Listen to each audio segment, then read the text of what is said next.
Okay, hi, my name is Mina. I am the host of the Knitting Expat Podcast on YouTube and Ravelry. And I have had many questions from people over the last few months about how I knit, how I flick, and generally people asking to see me knitting. And I have been knitting on the podcast recently, a bit more, but I thought I would give you a more close-up view of how I do my knits, my purls, and how I do 2x2 ribbing. So this is how I knit. I tension the yarn.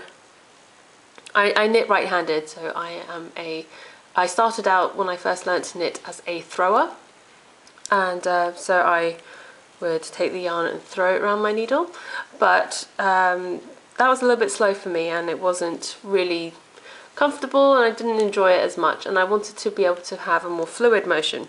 So I taught myself to flick. I watched a few YouTube videos and taught myself how to do it. And so how I tension my yarn is I take the yarn over my index finger, under my next two fingers, and then over my little finger.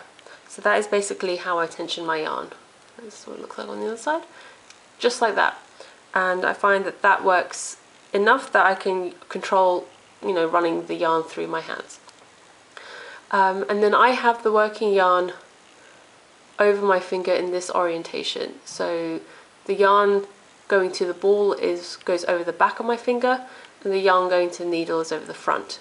Other videos that I have seen show it the other way round, so the yarn going to the ball runs over the front and the yarn going to the needle runs over the back. So this was how I first tried to learn how to flick, and it just was not working for me.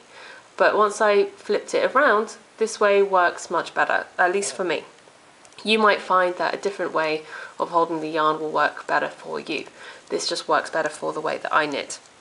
So this is how I knit, and as some of you may have noticed, I can get quite a bit of speed up knitting this way because I'm not letting go of my needles all the time. And yeah, it becomes quite intuitive and it's easy to do.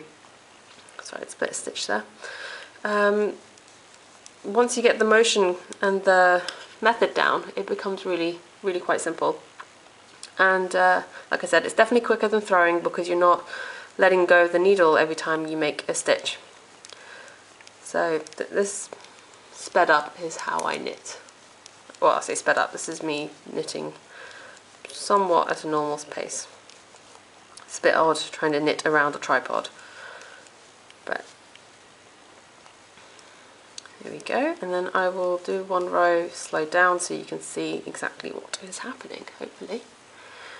So, yarn over my index finger, and I just bring my finger around and catch the needle with the yarn, pull through. This is the motion really. All it is your fingers just moving a little bit each time when you make a stitch, and so the minimal movement means that you can get quite a bit of speed going once you get the hang of it. You can see neither of my two hands are really moving that much, and this also helps with being able to knit for longer periods of time. Hoping this is slow enough for you to see what is going on.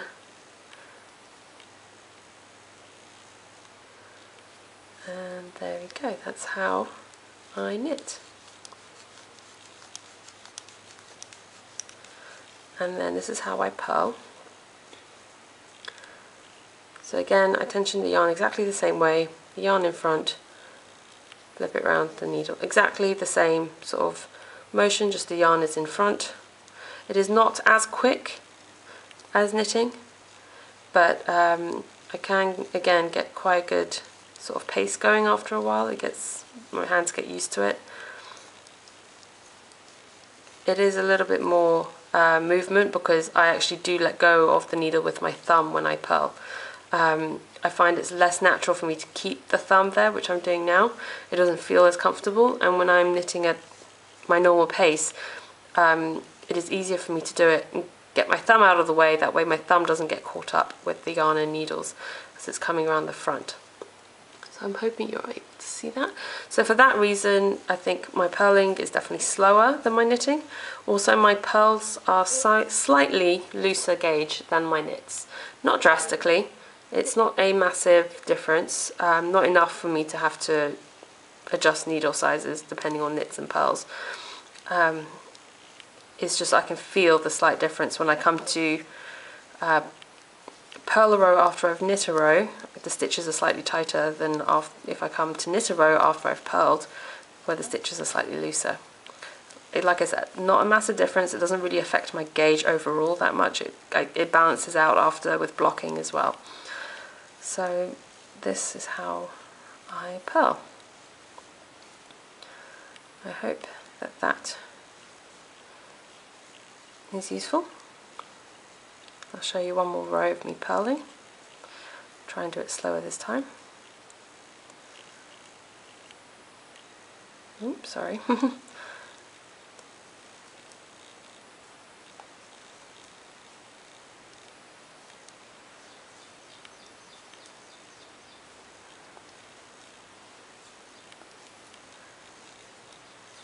Okay.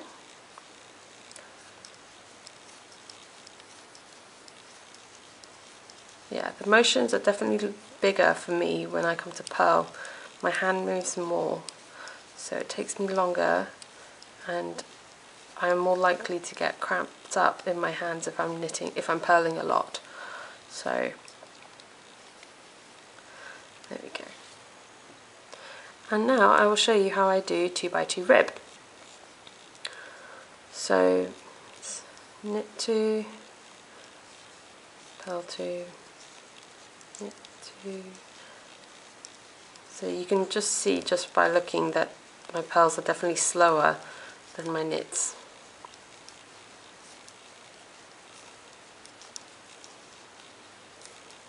But there again, you get quite good motion going once you get into the rhythm of it.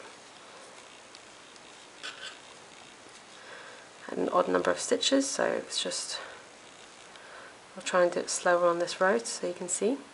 So there's a knit, knit, yarn to the front, purl, purl.